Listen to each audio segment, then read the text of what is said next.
দেখো এত ভালোবাসা আমি কোথায় রাখবো বলো তো? কেন কি হয়েছে?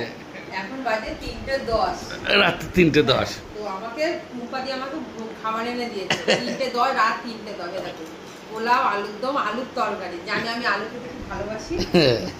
আর একটা চুলটা ছেড়ে দিয়েছি কারণ সকালে স্নান করেছি এই দুপুরে স্নান করে এসেছি মনেই নেই যে চুল ভেজা এখন রাত 3:30 মনে পড়ে এগুলো আমার খুব প্রিয় খাবার কিন্তু এখন আমার এটা খেতে ইচ্ছা করছে না আমি বললাম আমার হাতে একটু ভোগ দাও আমি ভোগকে আপাতত এখন বাড়ি যাই তো খুব চিন্তায় ছিলাম মা সবটা নিজের মতন করেই করিয়ে নিয়েছি জানি না আশা করি ভোগগুলো ভালোভাবে খেতে মা পুজো দিয়ে খুব সত্যি দীপালি পুজোটা টোটালি অন্যরকম মানে আমার খুব খুব ভালো লেগেছে মানে শুধুই আনন্দ আর আনন্দ সবাই এত আনন্দ করে অন্য বাড়িতে সত্যি কথা আমি বলছি আমার বলতে কোনো বিধা নেই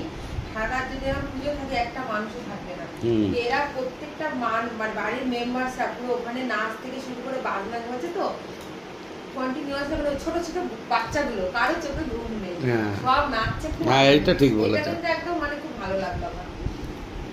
চলো তাহলে ওইটা কি করবে এখন ওর মধ্যে দিয়েছে একটু খাবে না একটু ভোগ খায় তারপরে